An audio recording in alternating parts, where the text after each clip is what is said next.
Dear students, सभी competitive examinations में common errors के पार्ट में सब्जेक्ट वर्ब एग्रीमेंट के रूल्स को लेकर कुछ ना कुछ क्वेश्चन जरूर पूछे जाते हैं। और मैंने आपको पहले भी अनेक बार बताया है कि किसी भी सेंटेंस का अगर सबसे इंपॉर्टेंट कोई एलिमेंट होता है या सेंटेंस में सबसे इंपॉर्टेंट अगर कोई शब्द माना जाता है तो वह है वर्ब। बिना वर्ब के कोई भी सेंटेंस नहीं बन सकता। ये वर्ब एक सिंगल वर्ड भी हो सकता है, तो ये एक ग्रुप ऑफ वर्ब्स भी हो सकता है, यानी दो तीन वर्ब के समूह को मिलाकर भी वर्ब के रूप में यूज किया जाता है। ऐसी स्थिति में कुछ हेल्पिंग वर्ब और एक मेन वर्ब होती है। तो आइए कॉमन एरर्स में पूछे गए कुछ क्वेश्चंस और निश्चित रूप से आगे पूछे जाने की संभावना है। एक बहुत ही इंपॉर्टेंट रूल जो कि आपके कॉम्पिटिटिव एग्जामिनेशन के साथ साथ डे टू डे लाइफ में बोलना और सही अंग्रेजी लिखने के लिए इस रूल की जानकारी होना अत्यंत आवश्यक है। तो आइए सब्जेक्ट वर्ब एग्रीमेंट के इस रूल को समझने के लिए एक बहुत ही इंपॉर्टेंट रूल हम लोग अभी यहाँ पे ले रहे हैं, और यह है सब्जेक्ट वर्ब एग्रीमेंट। आपके सामने दो सेंटेंस दिए गए हैं। पहला सेंटेंस है राम इज माई फ्रेंड, यानी राम मेरा दोस्त है। राम यहां पर सब्जेक्ट है, इज मेन वर्ब है, और माई फ्रेंड ये कॉम्प्लीमेंट है, जिसे सब्जेक्ट कॉम्प्लीमेंट कहते हैं ग्रामर पॉइंट ऑफ व्यू से। अगला सेंटेंस है he works in A bank, वह एक बैंक में काम करता है। तो चूंकि राम सिंगुलर था इसलिए इसके लिए जो भी प्रोनाउन का यूज हुआ ही का, उसे सिंगुलर में यूज किया। चूंकि सब्जेक्ट सिंगुलर है तो प्रेजेंट इंडेफिनिट के रूल के अकॉर्डिंग यहां पर वर्ब की बेस फॉर्म में एस जोड़ दिया गया है। He works in A bank. ये दोनों सिंपल सेंटेंस हैं। इन दोनों सिंपल सेंटेंस को जोड़कर यदि हम एक कॉम्प्लेक्स सेंटेंस बना दें, यानी दोनों को जोड़कर एक सेंटेंस बना दें और मीनिंग भी नहीं बदले, तो ये दो तरीके से इन दोनों सेंटेंस को जोड़कर एक सिंगल कॉम्प्लेक्स सेंटेंस बनाया जा सकता है। तो पहला सेंटेंस है इसमें Ram who is my friend works in A bank. तो मीनिंग है राम जो कि मेरा दोस्त है, मैंने कहा जो कि मेरा दोस्त है, एक बैंक में काम करता है। तो अब यहां पर आपने राम इज माई फ्रेंड में इस राम को हटाकर इसकी जगह पर एक रिलेटिव प्रोनाउन वे शब्द होते हैं जो किसी नाउन के लिए यूज होते हैं। तो राम को हटाकर इसकी विशेषता बताने के रूप में हमने हु लगा दिया रिलेटिव प्रोनाउन, और हिंदी में इसका शाब्दिक अर्थ होता जो कि। क्लियर है? तो Ram who is my friend works in A bank. तो ध्यान दीजिए आपका मेन सेंटेंस है Ram works in A bank. तो राम के अकॉर्डिंग ये जो यहां पे who is my friend, grammar की लैंग्वेज में हम इसे एडजेक्टिव क्लॉज कहेंगे। ये हमारे युवाम के कोर्स में डिटेल में दिया गया है, बुक में भी समझाया गया है। पर यहां पर इस क्लॉज में जो भी वर्ब आएगी वो इस नाउन के अकॉर्डिंग आएगी, तो ये इज यहां पर सही है। साथ में इस राम के लिए मेन वर्ब का यूज किया वर्क्स, चूंकि राम सिंगुलर था तो ये भी सही है। तो एक तरीका तो ये हुआ कि Ram who is my friend works in A bank. दूसरा तरीका है Ram who works in A bank is my friend. अब ये भी एडजेक्टिव क्लॉज है, ये भी एडजेक्टिव क्लॉज है। इस एडजेक्टिव क्लॉज की ये वर्ब हमेशा इस नाउन, जिसे ग्रामर में हम एंटीसीडेंट कहते हैं, क्या कहते हैं ग्रामर में? एंटीसीडेंट, इसके अकॉर्डिंग आना चाहिए। और मेन वर्ब ये इज है। सेंटेंस है राम इज माई फ्रेंड। लेकिन राम की विशेषता बताने के लिए हमने हिंदी में जो शब्द होता जो कि, अंग्रेजी में इसके लिए हमने, यदि ये पर्सन है तो हु का यूज करते हैं। यदि ये जो एंटीसेंट जो मैंने शब्द का ये एनिमल, प्लेस या थिंग है तो विच का यूज करेंगे। और यदि ये कोई डेफिनेट नाउन है तो हम दैट का यूज भी कर सकते हैं। तो देखिए इस सेंटेंस में जो मैं रूल बताना चाह रहा हूं वह यह है कि एडजेक्टिव क्लॉज में हु विच दैट के बाद आने वाली यह वर्ब हमेशा अपने इस नाउन यानी एंटीसीडेंट के अकॉर्डिंग होना चाहिए। साथ में यह राम ही यह काम करता है तो यह वर्ब भी सब्जेक्ट के अकॉर्डिंग होना चाहिए। अगर यहां वर्क कर देते तो यह सेंटेंस ग्रामर के हिसाब से गलत हो जाता। ठीक ऐसे ही इसके अंदर एडजेक्टिव क्लॉज में ये एक्शन वर्ब यूज किया, तो ये वर्क्स इस राम के लिए यूज हुआ, इसलिए ये वर्क्स होना ही चाहिए। एग्जाम में इसे वर्क करके दे देते हैं। ठीक है, से यहां पर इस राम के लिए इसका यूज हो गया। तो आइए इस रूल के आधार पर बैंक पीओ में पूछे हुए कुछ सेंटेंस आपके सामने। पहला सेंटेंस है, the scheme which will be launched during the 2 next years। तो which will be launched during the next 2 years, ये पूरा का पूरा एडजेक्टिव क्लॉज है यहां से, जो इस स्कीम की विशेषता बता रहा है। क्लियर? सो सेंटेंस है, the scheme which will be launched during the next 2 years require an additional investment of 100 crores। अब इस स्कीम यानी आपका सेंटेंस का रियल सब्जेक्ट है द स्कीम, इसके लिए एडजेक्टिव क्लॉज है which will be launched during the next 2 years, और इसके लिए जो वर्ब यूज हुई है वो यूज हुई है रिक्वायर। मान लीजिए एक बार ये एडजेक्टिव क्लॉज है ही नहीं, मान लीजिए हटा दिया, तो क्या सेंटेंस ऐसा हो सकता है, the scheme require an additional investment.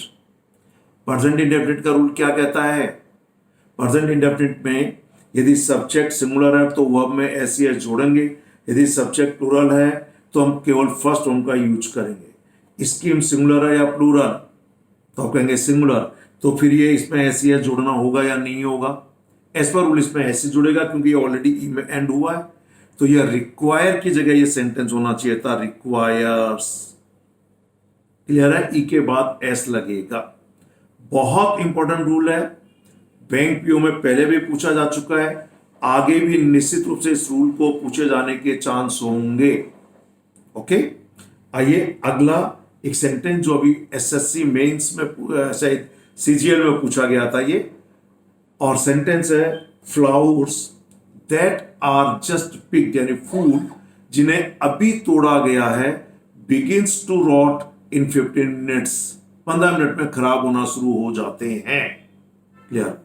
ध्यान दीजिए, सब्जेक्ट आपका फ्लावर्स, इस सब्जेक्ट के साथ आपने एडजेक्टिव क्लोज यूज किया, दैट आर जस्ट पिक्ड, जिन्हें अभी अभी तोड़ा गया है, begins to rot in 15 minutes, तो एक फूल शुरू हो जाता है खराब होना या सभी फूल्स, तो ये प्लूरल दिया हुआ है ना फ्लावर्स, तो फिर ये बेस फॉर्म में एस कैसे जोड़ेंगे। प्रेजेंट इंडेफिनिट का रूल यह है, यदि सब्जेक्ट प्लूरल है तो वह प्लूरल होना चाहिए, तो एडजेक्टिव क्लोज की वर्ब आर तो इस फ्लावर्स के हिसाब से बिल्कुल सही है, पर यहां पर ये जो बिगिंस दे दिया ये गलत हो गया, क्योंकि इसका सब्जेक्ट है प्लूरल फ्लावर्स, तो फिर ये सिंगुलर वर्ब नहीं आएगी, यानी यहां से ये एस हटेगा। फिर मैं सभी स्टूडेंट्स को कहना चाहूंगा, ये एक बहुत इंपॉर्टेंट रूल है, और ये हमारी ग्रामर में ये रूल मैंने सब्जेक्ट वर्ब एग्रीमेंट में भी समझाया है, ये जो प्रोनाउन का रूल है उसमें भी समझाया है, क्योंकि ये हु विच दैट, ये हु विच और दैट, इनके पहले कोई भी नाउन जिसका विशेषता बताते हैं, जिसे ग्रामर में हम कहेंगे एंटीसीडेंट, इसकी विशेषता बताते हैं, तो इस एडजेक्टिव क्लोज की वर्ब हमेशा इस नाउन के अकॉर्डिंग होना चाहिए, और मेन वर्ब भी इसी नाउन के अकॉर्डिंग होना चाहिए। इन सेंटेंसेस को फिर से मैं एक बार समझा दूं, ध्यान से देखिए कि यहां पर ये एडजेक्टिव क्लॉज है पूरा यहां तक, या आप हटा भी दें तो सेंटेंस बन जाएगा, the scheme requires an additional investment of 100 crore. तो ये स्कीम के लिए रिक्वायर होगा कि रिक्वायर्स, तो ये होना चाहिए रिक्वायर्स, ये एडजेक्टिव क्लॉज है। इस एडजेक्टिव क्लॉज की वर्ब भी इसी सब्जेक्ट के अकॉर्डिंग होना चाहिए, जैसे कि सेंटेंस देखो, फ्लावर्स है प्लूरल है, ये एडजेक्टिव क्लोज है ये वाला, तो इसमें यह आर इसके हिसाब से हुआ कि flowers that are just picked, कि फूल जिन्हें अभी तोड़ा गया है, बिगिंस, ये गलत हो गया, तो यहां पर होना चाहिए सिंगुलर में एस हट जाएगा, तो हो जाएगा बिगिन, प्लूरल बन जाएगा। क्लियर? सो बहुत इंपॉर्टेंट रूल, लिखने बोलने के दृष्टिकोण के साथ साथ सभी कॉम्पिटिटिव एग्जामिनेशंस में इस रूल को लेकर काफी क्वेश्चंस पूछे जाते ही हैं, और लिखने में भी इसका काफी यूज होता है। आइए कुछ सेंटेंस और देखते हैं। ये इसके पहले के वीडियो में मैंने आपको इस रूल को समझाया है, और सेंटेंस है, some genuine issues exist with a newly adopted system and needs to be examined seriously। कि जो नया नया एडॉप्ट किया गया सिस्टम है, द न्यूली एडॉप्टेड सिस्टम, इसमें कुछ ना कुछ जेन्युइन इश्यूज एग्जिस्ट करते हैं, यानी इसमें कुछ है, जेन्युइन इश्यूज है। सब्जेक्ट क्या है, सिंगुलर या प्लूरल, कौन सा है? तो आप कहेंगे साहब इसका सब्जेक्ट है सम जेन्युइन इश्यूज। तो ये जेन्युइन इश्यूज सिंगुलर है या प्लूरल? प्लूरल है।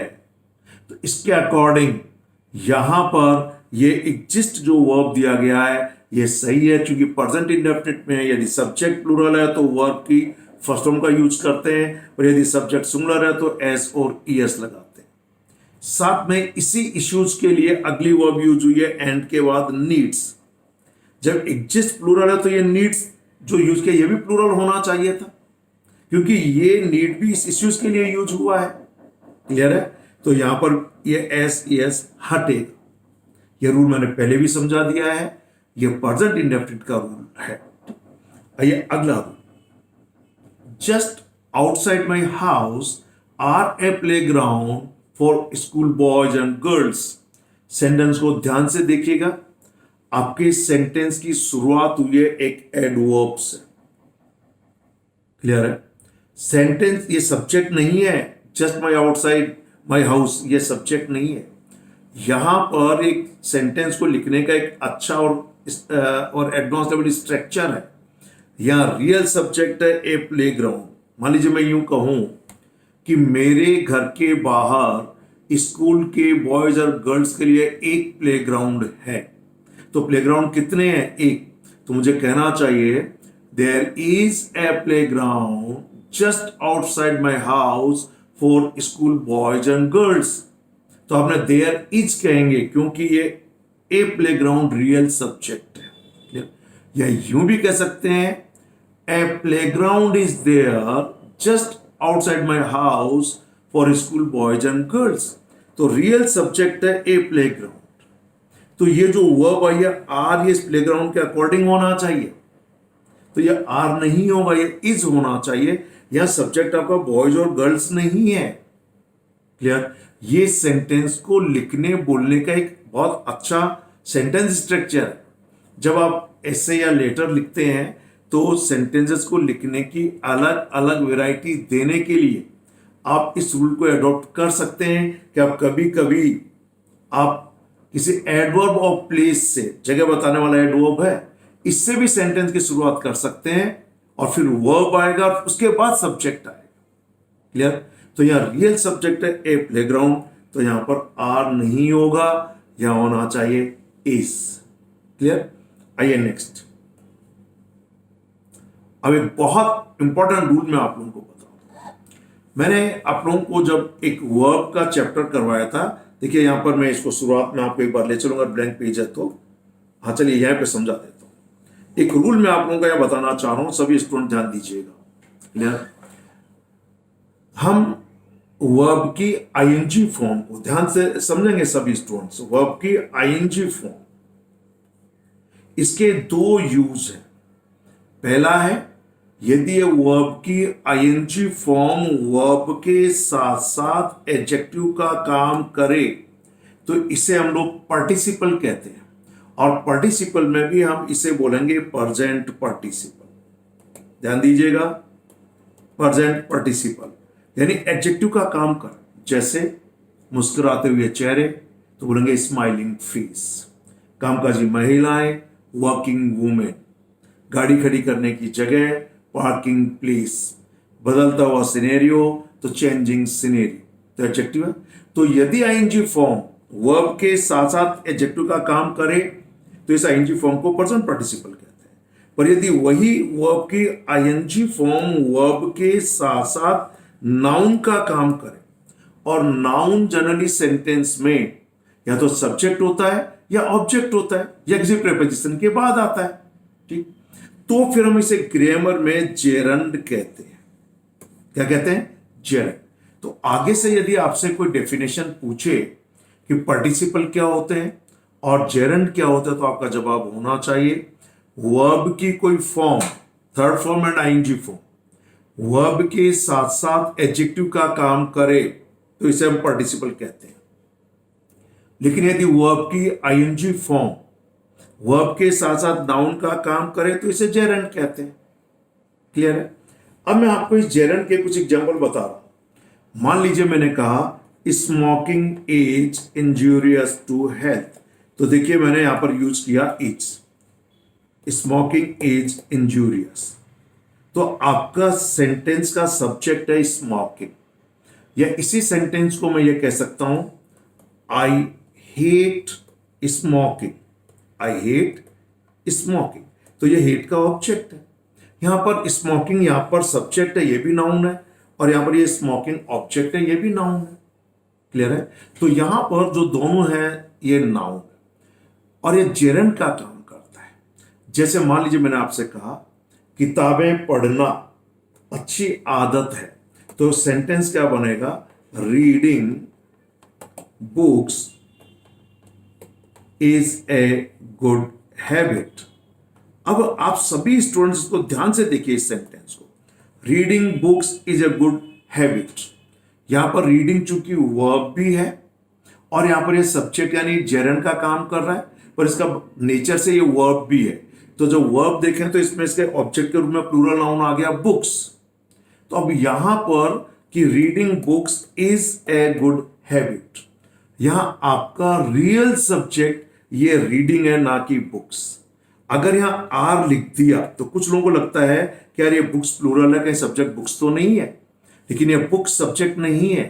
आपका सब्जेक्ट है यहां पर रीडिंग, और ये इस बुक्स इसका ऑब्जेक्ट के रूप में यूज हुआ है। तो ये जो जेरंड आपने सब्जेक्ट के रूप में यूज किया, ये हमेशा सिमिलर माना जाएगा। तो रूल ये कहता है यदि वर्ब की आईएनजी फॉर्म जिसे कि जेरंड कहते हैं सब्जेक्ट के रूप में यूज हो तो इसे हमेशा सिंगुलर सब्जेक्ट माना जाता है। तो वर्ब भी हमेशा सिंगुलर होना चाहिए, भले इस जो कि वर्ब का भी काम करता है, यहां पर प्लूरल कोई नाउन इसमें ऑब्जेक्ट के रूप में दिया हुआ है। तो आप खुद देखिए, क्या आप इस सेंटेंस को ऐसा बोलेंगे reading books are a good habit? No, आप बोलेंगे reading books is a good habit. तो आपका सब्जेक्ट ये रीडिंग है, न कि बुक्स। बुक्स तो इसका ऑब्जेक्ट के रूप में यूज हुआ है। इस रूल को लेकर बैंक एग्जामिनेशन और इवन एसएससी एग्जामिनेशन में अनेक बार सेंटेंसेस पूछे गए हैं। आइए कुछ सेंटेंसेस मैं आप लोगों को बताता हूं। आपके सामने एक सेंटेंस है, देखिएगा ये। Taking regular breaks from work are important for health and reduces stress, कि काम से नियमित ब्रेक लेना हेल्थ के लिए इंपॉर्टेंट है और ये स्ट्रेस को रिड्यूस कर देता है। ध्यान से देखिए, आपके सेंटेंस का सब्जेक्ट ये ब्रेक्स है या टेकिंग रेगुलर ब्रेक्स में ये टेकिंग को माना जाएगा। नियमित ब्रेक्स लेना, तो आपका सब्जेक्ट है नियमित ब्रेक्स लेना यानी टेकिंग है। इस टेकिंग के लिए यहां पर वर्ब यूज हो गया आर। मैंने कहा था जब कभी भी आईएनजी फॉर्म यानी जेरंड सेंटेंस का सब्जेक्ट हो तो इसे हमेशा सिंगुलर सब्जेक्ट माना जाता है और जो वर्ब का यूज होगा वह सिंगुलर वर्ब होना चाहिए। तो यह ब्रेक्स आपका सब्जेक्ट नहीं है, सब्जेक्ट है ये पूरा का पूरा taking regular breaks from work is, तो इज आना चाहिए। ये रेगुलर ब्रेक्स, तो ये मान लीजिए टेकिंग जो बाय नेचर वर्ब भी है, तो फिर इस ब्रेक्स को इसका ऑब्जेक्ट के रूप में माना जाएगा। ओके, आइए इसी पैटर्न का अगला सेंटेंस जो बैंक में पूछा गया वह है motivating employees with traditional authority and financial incentives have become increasingly difficult. अब आपका सेंटेंस इंसेंटिव्स है या ट्रेडिशनल अथॉरिटी है या मोटिवेटिंग एम्प्लॉयज है। अब अधिकांश students, most of the students gate confused here and they under some illusion they feel that incentives is the subject of the sentence, but remember this incentive is not the subject. This is the part and parcel of a phrase, prepositional phrase with the traditional authority and financial incentives उसका part है। आपके sentence का real subject है motivating, जो कि एक gerund है, और ये मोटिवेट एम्प्लॉयज इसके एक ऑब्जेक्ट के रूप में यूज हुआ। So motivating employees with additional authority and financial incentives ये हैव नहीं होगा, हैव बिकम इंक्रीजिंगली डिफिकल्ट, कि दिन प्रतिदिन कठिन होता जा रहा है या हो चुका है। तो यहां पर मैंने कहा था जेरंड यदि सब्जेक्ट के रूप में यूज हुआ, यानी वर्ब की आईएनजी फॉर्म यदि सब्जेक्ट के रूप में यूज हुआ, तो इसे हमेशा सिंगुलर सब्जेक्ट ही माना जाएगा। क्लियर? तो यहां पर हैव नहीं होगा, हैज का यूज करेंगे। क्लियर है? सो डियर स्टूडेंट्स, ये मैंने आपको बहुत इंपॉर्टेंट रूल लिखा है। सही अंग्रेजी लिखने और बोलने के दृष्टिकोण से ये जो सब्जेक्ट वर्ब एग्रीमेंट के जो टॉपिक्स हैं, ये बहुत इंपॉर्टेंट है। And I advise all of you to watch our YouTube channel regularly, and in future also you will regularly be getting various types of videos based on correct grammar, and I assure you watching these videos will definitely enhance your knowledge of English grammar, and you would be able to speak correct English fluently, and also you would be able to write English grammar with correct, means 100% correct grammatical rules. Okay, so keep watching our videos, and if you have not subscribed our YouTube channel, kindly subscribe our YouTube channel, like it and share it with all your friends. Thank you very much. Have a nice day.